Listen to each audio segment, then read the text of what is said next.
고맙습니다. 한 주간 평안하게 잘들 보내셨나요?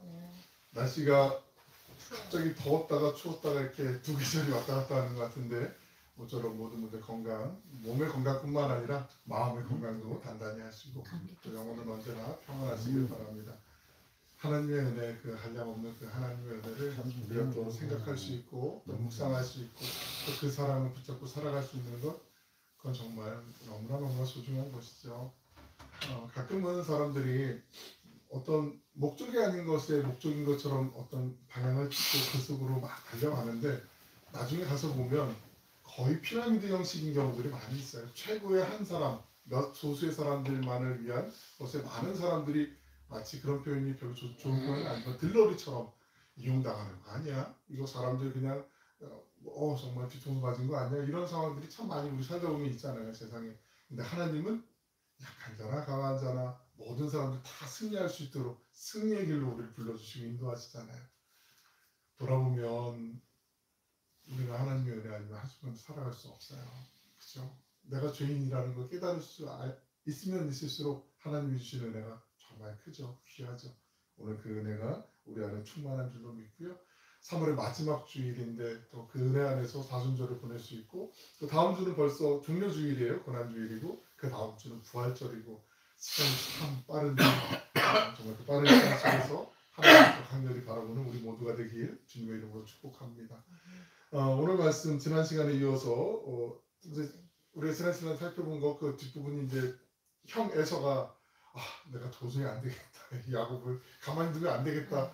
거의 뭐 살기가 등등해서 이제 야곱을 해하려고 하는 마음속에 어머니인 리브가가 그래도 지혜를 쥐어짜내고 그리고 내가 어떻게 같은 날에 너희 둘을 이루랴 하면서 그 이삭에게 이제 정중하게 모든 결정을 다 파는 리브가가 만들어 놓고 결정만은 이삭이 하는 모양새로 마치 이삭이 다 한 것처럼 그렇게 길을 세워주면서 선택할 수 있게. 그래서 먼 길이지만 외삼촌 라반이 있는 집에 가서 명분상으로는 자기의 아내를 얻기 위해서 출발하는 장면까지 우리가 나누었어요. 오늘 그 스타트되는 장면 부엘세바라는 곳에서 하란까지 이루어지는 아주 먼 길이거든요. 우리 주보에도 있지만 화면 한번 보실까요? 그 거리를 오른쪽 맨 밑에 왼쪽에 그 지도의 아래쪽에 보시면은 이렇게 길게 있는 그 물 같은 내륙 안에 있는 게 사해잖아요. 사해. 그리고 그 위에 요르단강 있고 맨 위쪽에는 우리가 잘 알고 있는 갈릴리 호수, 게네사렛 호수라고도 성경에 나와 있지만 그 호수가 있어요.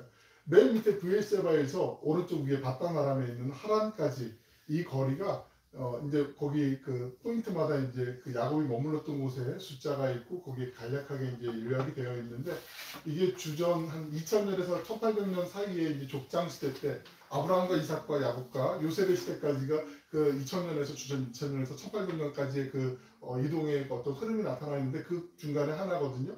그런데 이 브엘세바에서 저 바다나람에 있는 하란까지의 거리가 약 837km 정도 돼요. 제가 지도를 한번 이렇게 말씀의 이해를 돕기 위해서 찾아봤는데 그 부산역에서 서울에서 부산하고 부산역에서 속초 고속터미널까지가 약 408km 되더라고요. 그러니까 그거 왕복한 것도 더 멀어요. 아마 백두산까지는 얼마나 될까 했더니 이 북한은 또 이 거리가 측정이 안 되더라고요. 그래서 아마 백두산보다 좀 더 멀리 가는 거리. 그러니까 이게 걸어서 간 거니까 뭐 나귀를 타고 간 것도 아니고 낙타를 타고 간 것도 아니고 걸어서 가는 거리니까 이게 쉽지 않은 거예요. 그리고 야곱이 가봤던 길이 아니잖아요. 우리가 한번 갔던 길은 그리고 익숙하니까 눈에 익으니까 가기가 좀 유리할 수 있는데 처음 가는 곳이란 말이죠. 그러니까 직선으로 가도 그러니까 돌아서 가거나 뭐 피해서 가거나 이러면은 아마 거리가 더 멀 수도 있을 거예요. 그 길을 이제 야곱이 출발하게 되는 거죠. 지도는 우리가 여러 번 보겠지만 그래도 잘 살펴보시고 그 주보에 있는 포인트도 한번 잘 새겨두시면 좋을 것 같아요.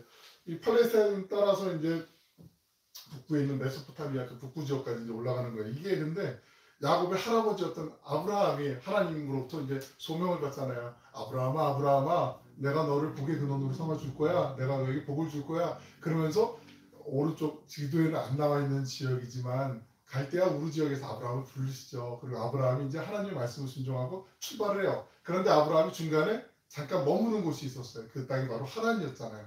그 하란에서 잠깐 머물고 다시 이제 75세 때 다시 적각구리 흐른 약속의 땅으로 하나님이 주시는 그 언약의 땅으로 이제 아브라함이 이동하게 되잖아요. 그 하란까지 다시 이제 짚어가면서 가는 그 여정이었어요.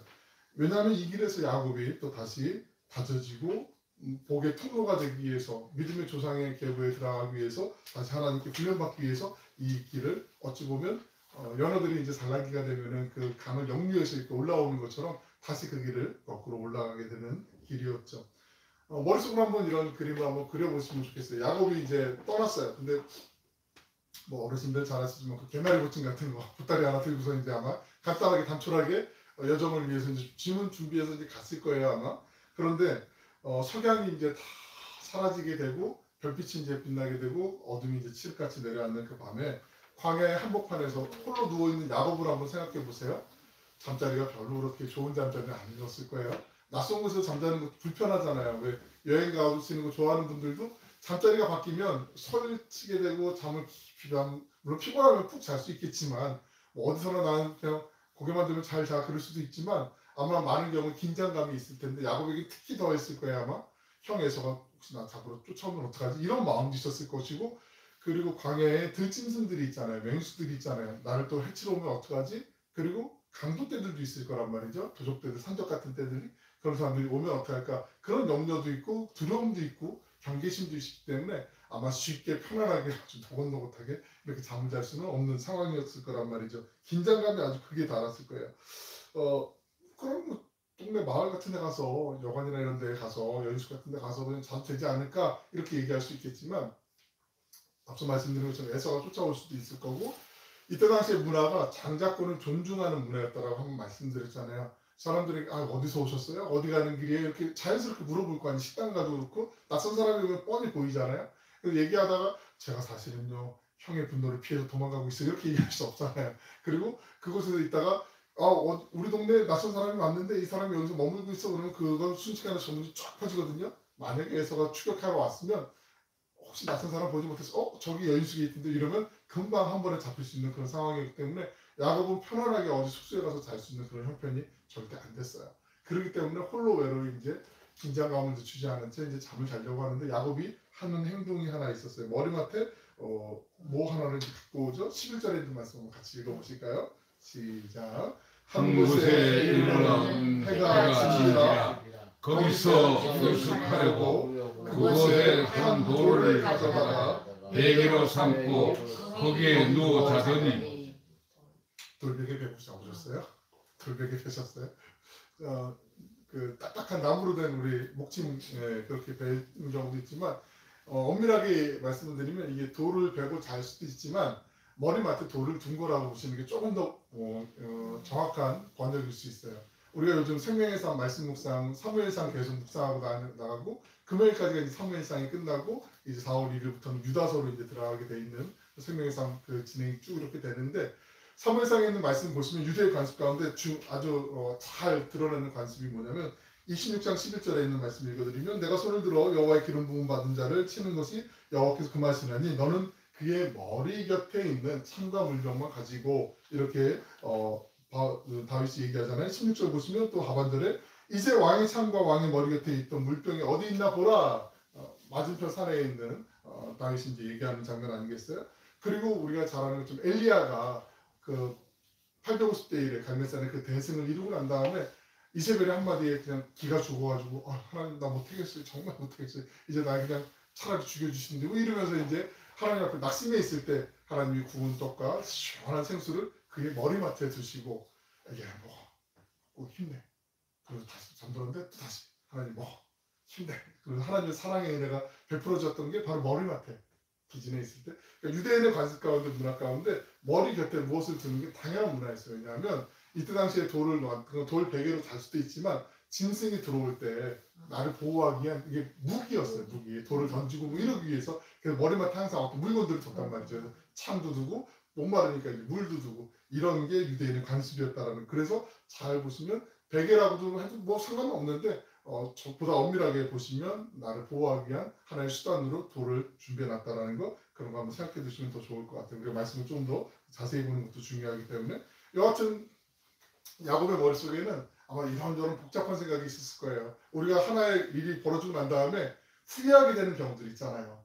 그때 이랬으면 그때 이걸 조금 조심했으면 신중했으면 아니면 내가 장난치지 않았으면 이런 마음들 있잖아요.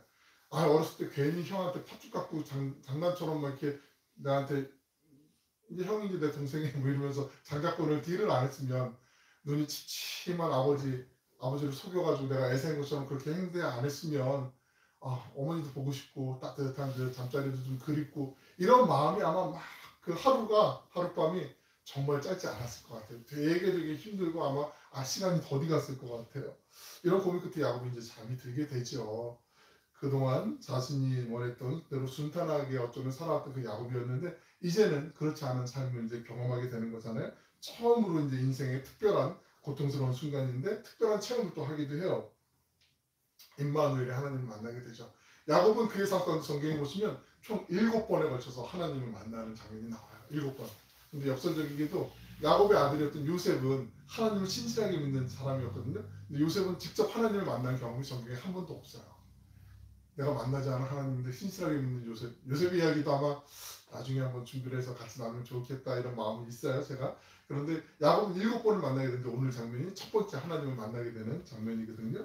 12절에 있는 말씀 한번 같이 읽어보겠습니다. 시작. 꿈에 본즉 사다리가 땅 위에 서 있는데 그 꼭대기가 하늘에 닿았고 또 본즉 하나님의 사자들이 그 위에서 오르락내리락 하고. 우리 개역개정판 성경도 개역개 성경 마찬가지로 번역이 참 잘 되어 있는 성경인데 여기서 조금 아쉬운 게 있어요. 그래서 그건 좀 설명을 드리려고 해요. 사닥다리라고 얘기된 그 슐람이라는 그 히브리어는 원래 사다리로 표현할 수도 있지만 번역할 수도 있지만 요거를 계단, 층계로 번역하는 게 훨씬 더 문맥상 맞아요. 사다리는 우리가 아는 것처럼 올라가면 내려오려면 그 사람 내려온 다음에 그 다음에 올라가고 해야 되잖아요. 오르락내리락하려면.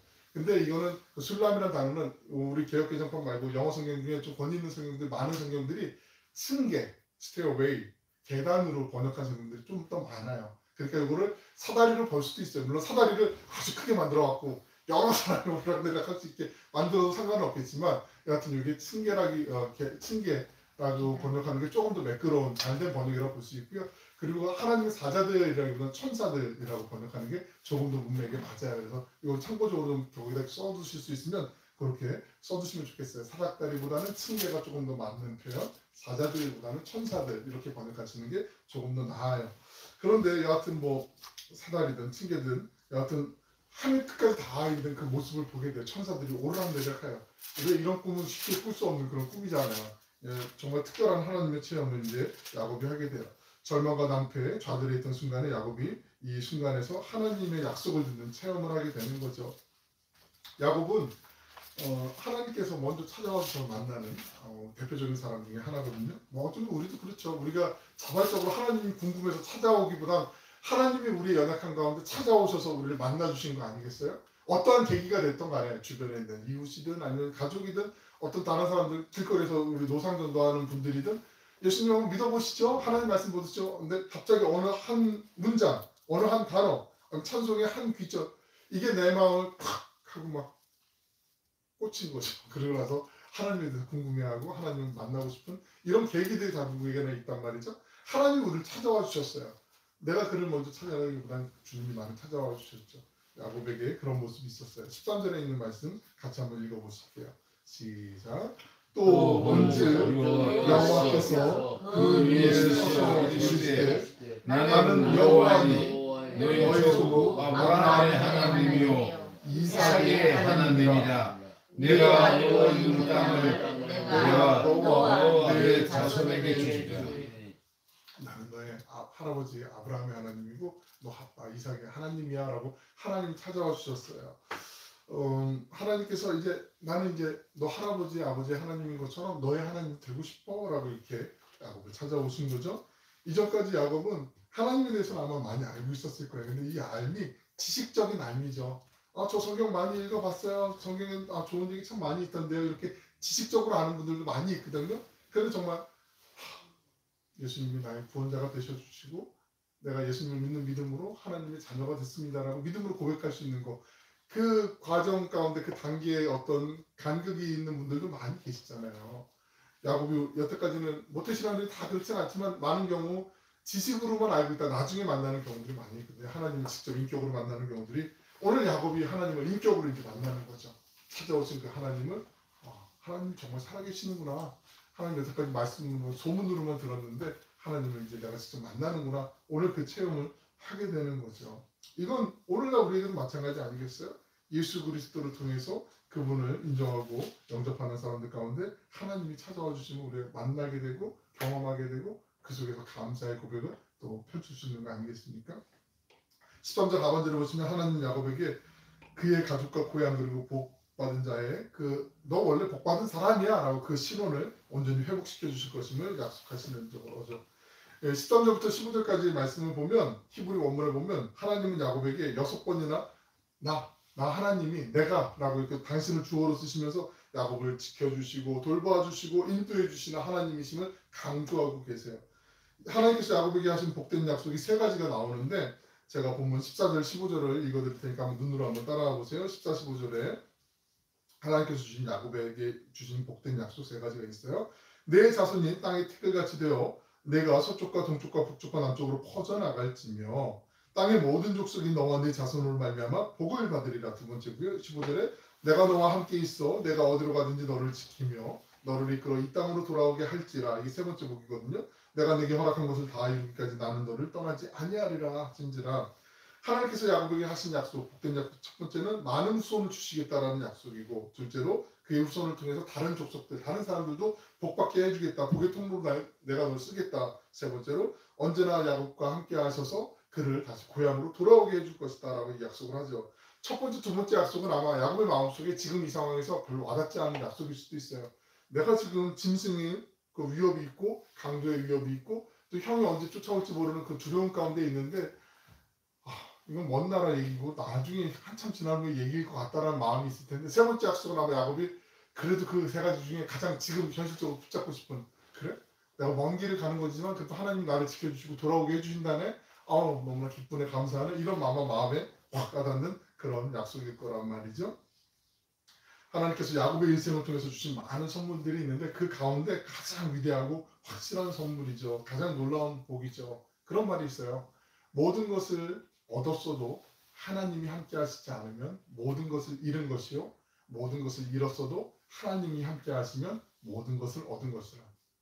한번 다시 말씀드릴까요? 모든 것을 잃었어도 모든 것을 얻었어도 하나님이 함께 하지 않으시면 모든 것을 잃은 것이고 모든 것을 잃었어도 하나님이 함께 하시면 모든 것을 얻은 것이다.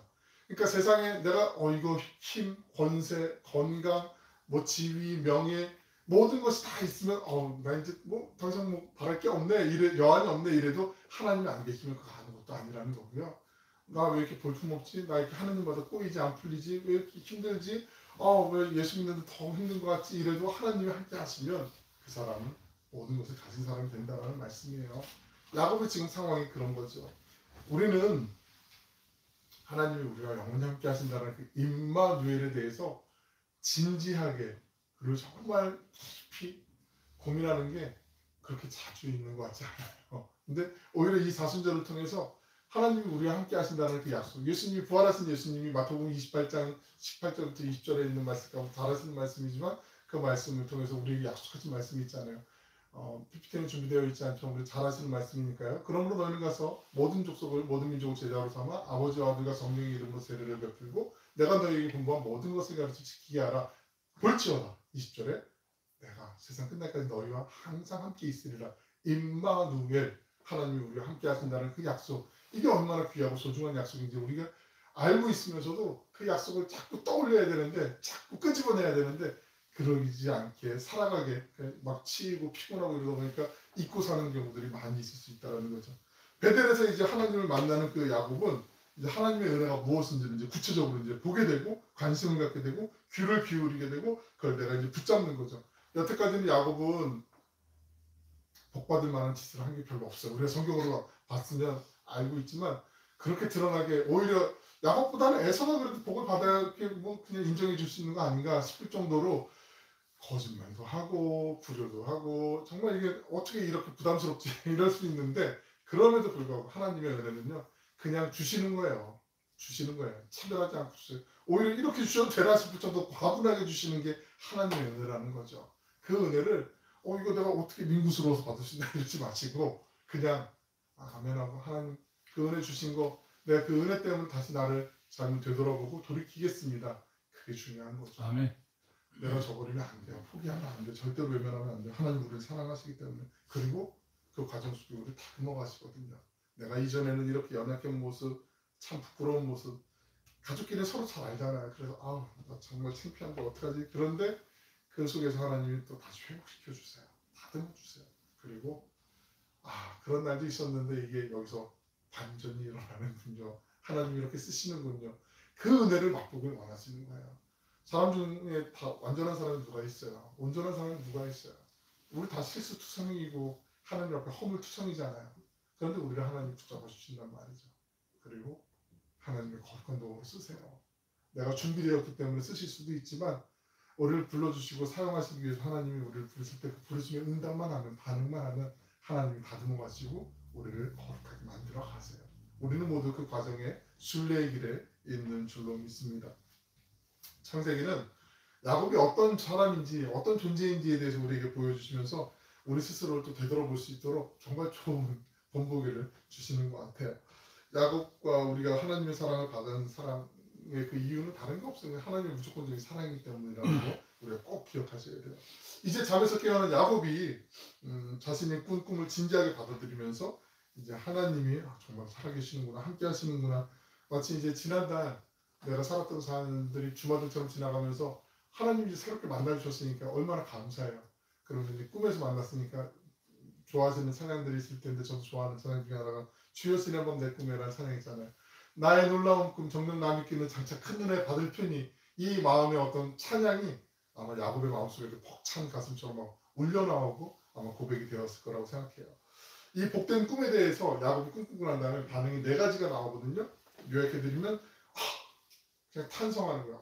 하나님 정말 계시는구나. 하나님 날 찾아와 주셨네. 깜짝 놀라면서 감사하는 거고, 또 제단을 쌓아서 하나님께 예배드리는 거고, 그리고 새로운 이름을 짓게 되고, 그리고 하나님과 더 친밀함 속에서 하나님께 기도를 하게 되고 서원을 하게 되는 장면이 이제 요약되시는데, 16절을 보시면 여호와께서 과연 여기 계시고는 내가 알지 못하였도다 하는 야곱의 탄성이 여기부터 나오게 되는 거죠. 그래서 17절에 야곱이 고백하게 되는데 17절에 있는 말씀 우리 같이 한번 읽어보실까요? 시작. 이에 두려워하여 이르되 두렵도다. 이것은 다름 아닌 하나님의 집이요 이는 하늘의 문이로다 하고, 야곱이 만약에 자기가 있는 곳이 하나님이 계신 곳, 전존하는 곳, 임재하시는 곳, 바로 그 거룩한 장소라고 알았으면 아마 잠을 못 들었을 거예요. 왜냐하면 이스라엘 사람들의 문화 가운데 하나님이 함께 하시는 그 성소는 거룩한 곳이기 때문에 함부로 잠들 수가 없는 곳이거든요. 레위기 19장 30절에 있는 말씀 보시면 내 안식일을 지키고 내 성소를 귀히 여기라 라고 분명하게 말씀하고 계세요. 두 번째 꿈에 대한 야곱의 반응으로 18절로 19절을 보시면 돌을 가져다가 이제 머리맡에 두고 있던 돌이든 뭐 베개로 베고 잤던 돌이든 간에 그 돌을 가져다가 기둥으로 세우고 제단을 쌓아서 하나님께 바친 것이죠. 하나님 앞에 이곳이 구별된 곳임을 드리는 거예요. 그 성경에 보면 구약 성경에 특히 그 산당이라고 많이 나오는 단어들이 있어요. 산당. 이 산당이 우리가 생각할 때는 뭐 그래서 장소가 있고 예배 드리는 뭐 처소로 구별되어 있는 제사 드리는 곳으로 이렇게 구별된 곳이라고, 이방의 산당도 마찬가지로 그렇게 생각할 수 있는데 그게 아니고, 나중에 우리 야곱의 이야기 나중에 이제 나오겠지만 라헬이 아버지의 그 우상이었던 드라빔을 갖고 나오잖아요. 드라빔을 그걸 갖고 나오면 드라빔은 그냥 가죽 수호신이거든요. 이 거의 팔뚝만하거나 그보다 좀 작은 손뼉만한 그 신들도 있어요. 이런 수호신을 갖다가 세워놓고 거기서 제사 드리면 그게 산당이 돼요. 그러니까 구약에 있는 산당이 뭐 장소가 거룩한 곳이 아니거든요. 야곱이 이곳에서 자기가 베고 있던, 아니면 자기 머리맡에 두고 있던 게 더 정확한 표현이라고 말씀드렸잖아요. 그 돌을 다시 세워놔요. 세워놓고 거기다 기름을 부어요. 기름을 붓는다는 건 하나님께 제사 드린다는 의미거든요. 그곳이 바로 거룩한 곳, 하나님께 구별된 장소, 바로 예배의 처소, 거기가 바로 예배의 장소가 되는 거죠. 제단을 거기서 이제 쌓게 되는 거죠. 이렇게 탄성과 구별된 제단을 쌓은 야곱이 세 번째 반응은 새로운 이름을 짓게 되는데 19절에 있는 말씀 같이 한번 읽어보실까요? 시작. 그곳 이름을 베델이라 하였다. 이 성의 옛 이름은 루스더라. 루스라는 말은 그냥 애니웨어 어느 곳 장소에 특별한 의미가 없는 단어였어요. 근데 이건 베델은 두 가지의 단어가 합성된 단어거든요. 베트라고 하는 건 집이라는 뜻이고요. 엘은 잘 아시는 것처럼 하나님. 구약에서 하나님을 나타내는 단어가 세 가지가 크게 있어요. 엘, 엘차다이 전능하신 하나님 있고요. 여호와 할 때, 야훼 할 때 그 여호와가 하나님을 뜻하고요. 또 요라는 단어도 하나님을 뜻해요. 요 게벳 하면 게벳은 카봇에서 나온 단어고 요는 하나님을 뜻해요. 그래서 하나님의 영광, 모세의 어머니가 요게벳이잖아요. 하나님의 영광이라는 뜻이거든요. 이 벳엘이라는 것은 하나님의 집이라는 뜻이죠. 우리가 잘 알고 있는 그 베들레헴. 레헴은 식물, 특별히 빵 같은 거, 식물을 얘기하거든요. 음식 중에 레헴, 레헴 빵, 식물을 얘기하고 베트는 집, 그러니까 빵집, 떡집을 얘기하는 게 베들레헴이거든요. 지명. 이 벳엘, 베델도 역시 마찬가지로 하나님의 집이라는 뜻이에요. 그곳에 새로운 이름을 부여해요. 루스였다라는 곳인데 장소가 바뀐 건 아니거든요. 여기 갑자기 도시가 확 바뀐 건 아니거든요. 뭐 영화 공상과학 영화 같은 거 보면 갑자기 땅이 이렇게 확 바뀌었고 지하에서 새로운 도시가 나오고 이런 거 아니고 그냥 똑같은 곳인데 그곳의 장소가 루스였는데 야곱이 베델, 하나님의 집, 하나님의 전 이렇게 이름을 바꿔놓는 거죠. 우리가 흔히 성전하면은 그냥 외형적으로 잘 꾸며져 있는 어떤 보이는 것을 얘기하게 되는 경우도 많이 있는데 그런데 야곱이 이렇게 깨달으면 우리의 삶의 예배를 많이 얘기하잖아요. 삶으로 드리는 예배. 내가 머무는 곳이 내가 있는 그곳의 시간들이 그 상황들이 하나님께 예배 드리는 곳, 예배를 드릴 수 있는 상황, 예배 드리는 그 자세, 살아가는 것, 삶의 예배를 많이 얘기하는데 요즘 시대에 바로 이때 삶의 예배가 무엇인지를 야곱이 구별한 거예요. 내가 있는 곳이 하나님이 함께 하시면 그곳이 거룩한 성전이 되는구나. 일터일 수도 있고 가정일 수도 있고 학교일 수도 있고 그곳에서 내가 하나님을 갈망하고 하나님을 만나면 하나님을 예배하는 곳이구나. 물론 예배가 어떤 형식에 따라서 예배를 드릴 수도 있지만 하나님을 찬양하는 곳, 하나님께 기도드리는 곳, 하나님께 구별해서 하나님을 집중하는 곳, 이곳이 바로 포괄적으로 더 넓게 모을 때 하나님의 전, 하나님을 예배하는 장소가 되는구나. 야곱이 이때 깨달은 거예요. 그러니까 오늘날 우리에게 적용하기에 정말 좋은 포인트가 될 수가 있는 거죠. 우리에게 바로 이 은혜를 하나님 주신 거죠. 마지막 그 복된 꿈에 대한 네 번째 반응이 20절 이하에 보시면 야곱이 이제 하나님께 20절부터 22절 마지막 절까지 서원하는 내용이 나와요. 하나님께서 나를 이렇게 돌아오게 해주시면 야곱의 특징 가운데 하나 또 있는데 조건부가 많아요. 나 이거 해주면 이거 해주면 약간 얄밉게 이런 것들 많이 있거든요. 하나님 다 해주신다고 했는데 꼭 한번 진짜지 확실하지 막 약속을 다시 한번 확인하는 것처럼 그렇게 얘기를 하는데 이 20절부터 22절을 보시면 하나님이 다 주신 복을 다시 한번 야곱이 회상하고 이거 맞아요? 이거 맞아요? 이거 맞아요? 이렇게 회상하는 듯한 그런 마치 계약서 써내려가는 것 같은 그런 마음이 있어요. 근데 역시 그 강박의 꿈을 잊지 않고 하나님이 주신 은혜를 내가 사모합니다 하는 그런 서원하는 성경에 나오는 제일 처음에 서원 장면이 바로 이 장면이에요. 그러니까 잘 기억해 주시면 좋을 것 같아요. 베델에서 강력한 하나님의 은혜를 체험한 이 사건이 우리에게 주신 의미가 있어요. 하나님께서 우리를 사랑하실 때 버리지 않고 끝까지 사랑하심을 주시는 그 은혜가 바로 이 안에 담겨져 있어요. 마치 창세기 3장 9절을 보시면 아담이 하나님의 낯을 피해서 도망가 있잖아요. 그때 너 무슨 죄 지었어? 라고 하나님 물어보신 게 아니라 아담아 네가 어딨느니? 어딨어? 라고 물어보시잖아요. 하나님은 우리 모든 걸 다 알고 계시잖아요. 하나님이 그 선악을 분별하는 열매를 먹은 거 모르시겠어요? 당연히 알죠. 너 어떻게 내가 좀 고쳐줄까? 어떻게 바꿔줄까? 너 어떻게 도와줄까? 하나님께 물어보시거든요. 우리 실수투성이고 연약함이 많은데 하나님이 물어보실 때 나 큰일 났네 이제 하나님한테 이제 혼났네 이제 큰일 났네 이러는 게 아니라 하나님 우리 연약함 아시죠? 하나님 죄송해요 잘못했어요 돌이키겠습니다. 그 말 고백하면서 돌이키면 돼요. 쉽지 않더라도 그러면 돼요. 시간이 더디 걸리더라도 그러면 돼요. 그 속에 진정한 지름길이 있고 해답이 있잖아요. 이걸 하나님이 우리에게 보여주시는 거예요. 두 번째는 임마누엘이 임마누엘. 이걸 아무리 강조해도 지나치지가 않아요. 하나님 우리와 함께 하신다. 너 잘하면 내가 함께 할 거고 잘못하면 내가 좀 볼 거야. 이러면은 얼마나 우리가 주눅들고 얼마나 힘들겠어요. 끝까지 영원토록 함께 하신대요. 구원의 은혜는 절대로 얘가 예수님을 구주로 영접하는 순간 그 구원의 은혜는 감격은 우리가 천국 가는 날까지 없어지지 않아요. 근데 사탄은 자꾸 우리의 마음을 흔들어요. 네가 그러고도 예수 믿어? 네가 그러고도 직분이 있어? 네가 그러고도 하나님의 자녀야? 자꾸 우리의 마음을 흔들어요. 구원은 절대로 하나님의 영역이기 때문에 사탄도 흔들 수 없어요. 그런데 우리가 구원받았기 때문에 우리의 마음가짐을 더 바르게 하겠죠. 진짜 구원받았으면 내가 예수 믿는데 이렇게 살면 안 되지. 돌이키겠죠. 근데 구원의 감격, 기쁨은 빼앗길 수도 있어요. 그럴 때 우리가 전심으로 하나님을 더 갈망하는 거예요.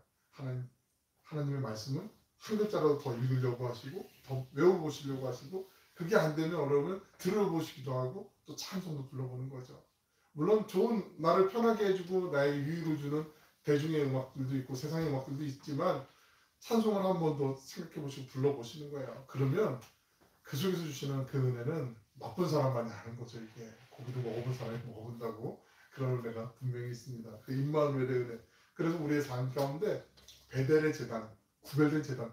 그 옛날과 똑같은 곳이에요. 그냥 늘 지나다니는 그 길이고 늘 보이던 그 버스 정장이고 늘 내가 근무하던 직장일 수도 있고 가정일 수도 있는데 이 루스였던 평범하던 장소가 어느 순간인가 하나님을 내가 예배하고 하나님을 찬양하고 하나님을 만나려고 하는 순간 베델로 바뀌어버리는 거.